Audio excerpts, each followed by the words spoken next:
All right, welcome back to From A to Arbitration. And today we're going to finish up Article 16 by getting into Article 31. All right, last episode I had Article 17, and this is kind of the counterpart. Article 31, they go hand in hand, always hand in hand. New shop stewards, when you have an issue statement where management failed to provide you documentation, you will always say, did management violate Articles 17 and 31 of the National Agreement when they failed to provide the union with its requested information? All right? Make sure you have that as an issue statement. If you have a discipline case, your first issue is, did management violate Articles 16 and 19 via the M39 Handbook, Section 115? And then whatever the discipline is, when they issued City Letter Courier Corey Walton a letter warning for failure to follow instructions. Second issue will be, did management violate Articles 17 and 31 of the National Agreement when they failed to provide the union with its requested information? Okay? An advocate is going to destroy management in arbitration when we have a 17 and 31 argument. That's money to an advocate. When we get a case file and we see an Article 16 and then the very next issue is a 17 and 31, you're automatically chalking that up. So make sure, new shop stewards, that you have that in your issue statement, okay? But today we're going to talk about Article 31, and it should be very brief today. Shouldn't be an hour. We're going to get done with this one early. So Article 31, and we're going to start at Article 31.3, okay? Article 31.3. And this is what it states. The employer will make available. Let me stop right there. When you have a template and you have a 17 and 31 language in your template and management failed to provide you information, highlight that part, all right? Highlight that part. An advocate's going to do that to the arbitrator. But when it states the employer will make available, it does not state the employer might make available or the employer should make available, or we strongly recommend that they make available. It says the employer will, W-I-L-L. The employer will make available for inspection by the union all relevant information necessary for collective bargaining or the enforcement, administration, or interpretation of this agreement, including information necessary to determine whether to file or to continue the processing of a grievance under this agreement. Okay? So with that very first sentence, it covers the informal and formal step A, right? Because who initiates the grievance? That's the shop steward. Where it says whether to file, that's us. We're going to request information, and that's a lot of that's contractual, because on discipline, I know I'm going to file a grievance. But on a contractual grievance, we're going to request information. Say you got an overtime case and you get clock rings and you realize once you get the clock rings, hey, we don't have a violation here. That's what that's talking about. Okay? So whether to file or to continue the processing of a grievance under this agreement. And that covers informal and formal. I know my formal step A rep, when he gets a case file, he may see some things in there that are missing, and he will put in a request. That covers him as well at the formal step A. I put in a request information to my counterpart, or I emailed one to the local station, and I never got that information. Well, this right here, whether to file or to continue the processing of a grievance under this agreement, that covers your formal step A as well. I asked for information at the formal step A. I never received it. I continue to process the grievance on up the line to formal A. The B team, you're no longer processing a grievance. That work's already been done. So informal, formal, we file it at the informal, and we continue to process that grievance on up until the B team, right? So that covers us there. Goes on. Upon the request of the union, the employer will furnish such information provided however, that the employer may require the union to reimburse the USPS for any cost reasonably incurred in obtaining the information. I don't know if you have issues in your installation with this. We don't, used to. Say you have a quarterly overtime grievance and management hands you 600 pages and they want to start charging you in accordance with Article 31. What we did was we asked them to email us the clock rings or to put them on a flash drive that we provided. And that way we could get the flash drive and we could put that into our computer and we could print all those off ourselves at no charge, whatever the charge the paper is, but we got around that. So that would be something if you're a new shop steward and management's threatening you with, hey, this is going to be 600 pages, it's going to cost you. Go out and buy you a flash drive and say, hey, if you don't mind, put it on that for me, okay? So that we don't incur these costs. It goes on.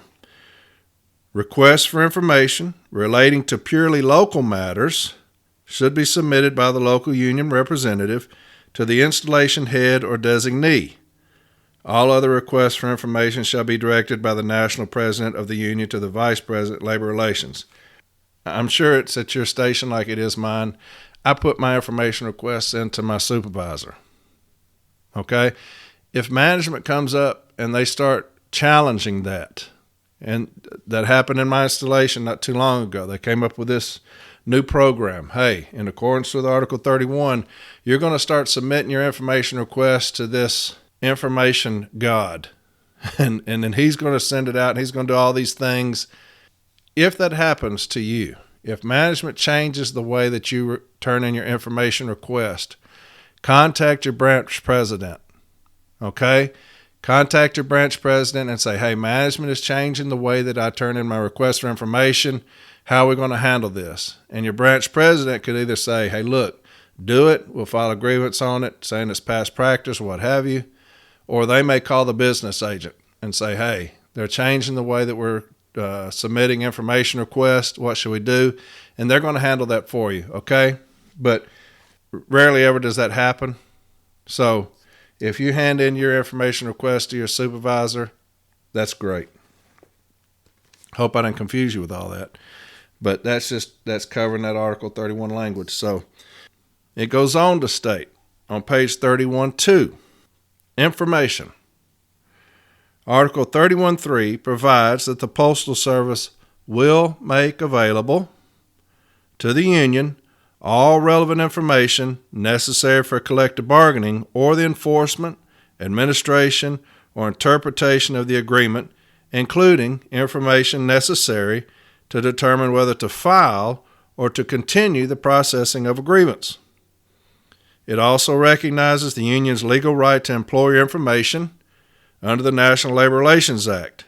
Examples of the types of information covered by this provision include, and then it has all those bullet points. So again, that's reinforcing Section 31.3, right? Remember those words relevant, okay? Remember those words relevant. And the arguments that I made in the last episode about relevant. We determine the relevance of the information that we request. That's our determination. It's not for management. They don't determine whether the information I request is relevant or not. Remember that. Remember I talked about Article 15, where it says, during the meeting, the parties are encouraged to jointly review all relevant documents to facilitate resolution of the dispute. Those relevant documents are ones that I'm requesting, that I have determined to be relevant, not for management. Okay? Remember that. So if you get one of these relevancy letters, and I'm going to go over one of those in just a second. If you get one of these relevancy letters, we are the ones who determine the relevancy of our information request, not management. Go on down on 31.2. States this: to obtain employer information, the union need only give a reasonable description of what it needs and make a reasonable claim that the information is needed to enforce or administer the contract. Here's a relevancy letter that I received, and I'm going to talk about this little section I just read. Here's a relevancy letter that I received I was assigned as an outside steward for the informal and formal step A of a shop steward that's out of my installation. He's in the same state, but he's in a different city. Labor and management was coming after this shop steward. He's also the local branch president. And he got a 14-day for something, and so my business agent called me and said, hey, I'm going to send you up here. I want you to handle the informal and formal step A for this gentleman, okay? He's a very dear friend of mine. I said, absolutely. So I turned in an information request, and in this station, management had been caught falsifying clock rings. It was an insane amount.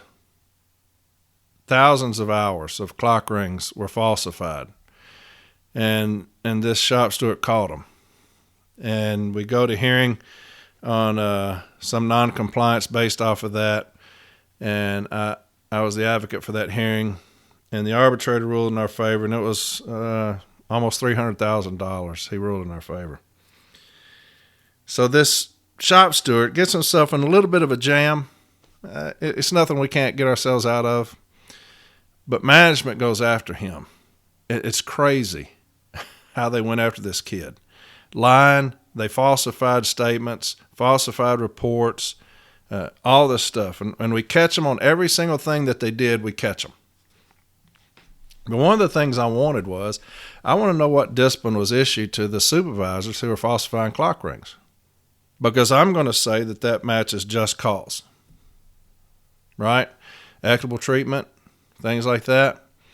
I'm going to say that I'm requesting this information because I want to see if management's discipline met just cause. So I want to know what you did with these supervisors, if you disciplined them. Because if you didn't discipline them, you're not going to discipline him. Because if you don't give a damn about them falsifying clock rings for months and months and months, costing us about $300,000, you shouldn't be too concerned with my man over here, what he did. So anyway, this is what they send me. They say, to Mr. Corey Walton, NALC, this letter is in response to your request for information dated 5/13/2021 for discipline or adverse actions against supervisors, and then they name the supervisors. Also, the information requested in relation former postmaster, and it gave her name because I wanted to go after her too. Because your request is for information outside your bargaining unit and is not presumptively relevant, we are seeking to know the relevancy of your request. Be advised that your request has not been denied.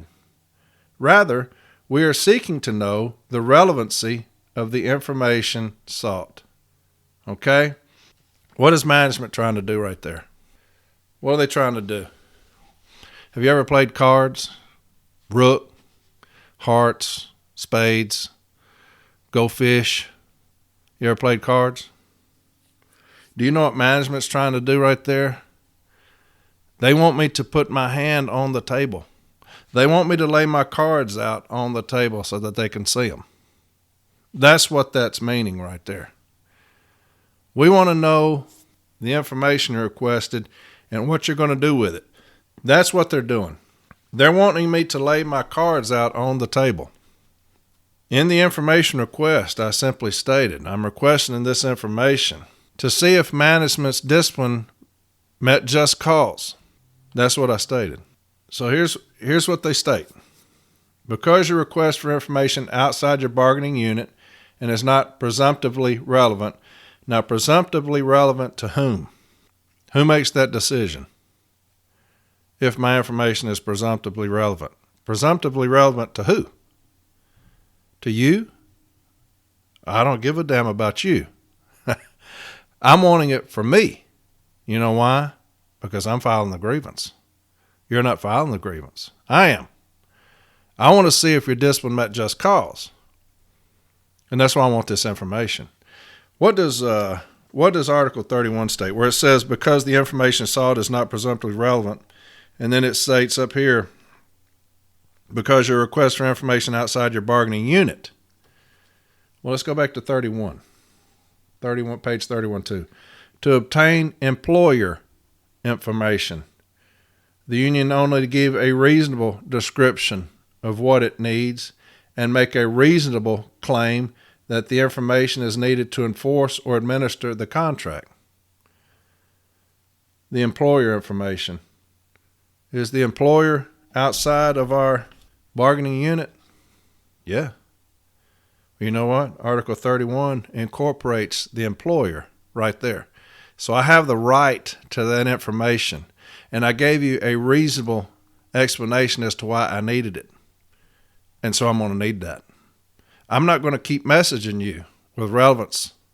I've already told you the relevance of it. I told you we had that decision we just won on this very thing, just a different state. And I'll put that up for you when I get it. The arbitrator ruled in our favor, said you're not going to do that. They go on to state in this relevancy request, because the information sought is not presumptively relevant, the Postal Service requests that you state with specificity how the information is relevant and necessary to the performance of the union's collective bargaining duties.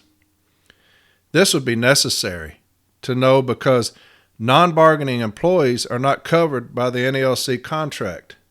Really? Non-bargaining employees are not covered by the NALC contract?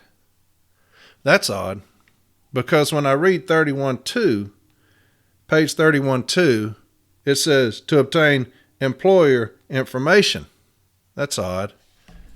I would think that meant that they were covered under the NALC contract. Wouldn't you? When it says the employer, I'm the employee. I work for the employer, right? So when you state this would be necessary to know because non-bargaining unit employees are not covered by the NALC contract, you obviously don't know what you're talking about. When it states the Postal Service requests that you state with specificity how the information is relevant. Here's the definition of reasonable. Not extreme or excessive. That's reasonable. That's my request. It's not extreme. It's not excessive. I just want to know if there's been any adverse action against these supervisors. I'm going to try to tie that in with just cause to see if management had just cause. That's not extreme. That's not excessive, right? I'm not wanting to know their bank records. I don't care about any of that. I just want to know if there's been any adverse action. Here's what specific means. Clearly defined or identified. When you say you want specificity, what you're saying is you want it clearly defined or identified. I don't have to do that. I don't have to do that. You're trying to change the game on me. You're trying to change the JCAM on me when you do that. I don't have to do that, and I'm not going to do that. I only have to give a reasonable explanation is what I want. I don't have to be specific about a damn thing. I don't have to give you specifics on anything. So when you get those relevancy letters, please remember these two episodes, 17 and 31. I gave you a fantastic decision by Arbitrator Mittenthal C-10363, C-10363. And also that brief, I don't know if any of y'all looked at it or not. If you didn't, that's fine. You're not going to hurt my feelings. I can't tell if anybody looked at it or not. But that brief covers these relevancy letters. Okay, so if you get a relevancy letter, check out 17 and 31, these episodes. Check out that brief if you want to. And y'all may have something a lot better. Y'all may have dealt with this before. You already have decisions. I don't know. But if you're a new steward and you get a relevancy letter and you're thinking, dear God, what is this about? What do you mean you want the relevancy of it? Look, go to the 17 and 31 episodes and look up that and listen to those. Get your arguments on that, okay? You're going to beat those very easily. But just listen to those episodes, and that should help you when you get these relevancy letters. It goes on to state, and this is what management will always say here. It goes on to state on page 31 too. The union must have a reason for seeking the information. It cannot conduct a fishing expedition into Postal Service records.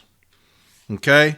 So make sure that you have a reason for it. If you're just trying to be a jerk, don't do that. Don't do that. Have a reason. Like when I requested this information on these supervisors, I had a reason. I'm going to see if your discipline met just cause. I'm going to use the just cause provisions against you if you've not disciplined these supervisors for something that they've done, I don't feel that you can discipline my carrier for something he's done. Now, some arbitrators, they don't buy it. I know the one that we just got rid of our panel. She was horrid. She was a ghoul. She didn't buy it. But the contract states what it states. I have the right to employer information, right? I have that right. So make sure that we make that contention if that's what you're requesting. I told you this was a very short episode. That's going to be it, man. Look, 17 and 31, they go hand in hand. 17's our right to information, and here's 31. It talks about information, okay? Make sure that you're making great contentions on that if you're not receiving information.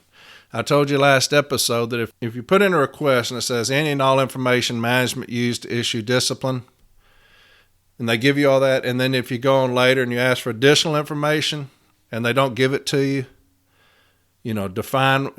put down what you requested, why you needed it. Listen, if you put in a request for information for all the information management used to issue Corey Walton this letter of warning, if you put that request in and they don't give you anything, you don't have to do all that. If you don't get anything, if you don't get any information whatsoever, all you need to do is put down a 17 and 31 violation in your issue statement and write a short statement. I requested any and all information management used to issue Corey Walton discipline. They provided me with nothing. And that's all you need. Okay? That's all you need. You don't have to say, I was hoping to get this, I was hoping to get that. Don't do that. If you put in a request and you say, I want to know any and all information that management used to issue Corey Walton this letter of warning, and you don't get the first thing, issue statement, 17 and 31, and a brief statement. I requested the information. My request is in the case file. Management failed to provide me any documentation whatsoever. Bingo. That's all you need. Send that to the Formal A. He's going to smash that. And if it makes it to arbitration, arbitrator's going to smash that. Okay? So 17 and 31, our right to information and information. Okay? It's a devastating killer of discipline, an absolute devastator. Okay? So make sure that we're making good contentions on that. Again, make sure you're documenting those things. Put your information requests in the case file. If you have 1, 2, 3, 4, 5, 6, put all those in the case file. If you have 2 or 3 emails where you do it by email, make sure you print those emails out. Put those in the case file. Okay? Document it. Document your contentions. Document your position. Right? 17 and 31, fantastic articles, man. They'll devastate management in discipline and contract cases. All right. Next episode. Now I'll try to do one next Sunday. I'll try to squeeze one in there about the meeting. Okay. For you new stewards, I've had a request to do an opting episode. I promise you, I'll do that after the meeting. I said I was going to go in the joint statement. I'm going to do an opting one. For the gentleman who requested I do one on opting. I'm sorry it's taking so long. You got 14 days, probably 21 days have passed. Hopefully it wasn't urgent. But I need to get this 16 out of the way. But I appreciate you reaching out and asking me, and I appreciate you listening. But opting, I'm going to do a meeting on the next one, and then the next one is going to be opting for this gentleman that reached out to me. I'm going to do that for you, and then I'll get into the joint statement, okay? Hope these two have helped you. They're very powerful. Hope I've explained it well to you. I do. Very powerful 17 and 31, man. The two most powerful discipline killers in the contract are 17 and 31, those two articles. Get those down pat. Get your arguments down pat. Have a good template on that, okay? And help your advocate out. I'm telling you, when an advocate gets to 17 and 31, man, they are skipping around the house, son, singing praises. It's going to be a fun day in arbitration with a 17 and 31 violation. Okay? Hey, y'all have a fantastic rest of the day. Thank you again for listening. I really appreciate that. Y'all take care of yourselves, and until the next episode, bye-bye.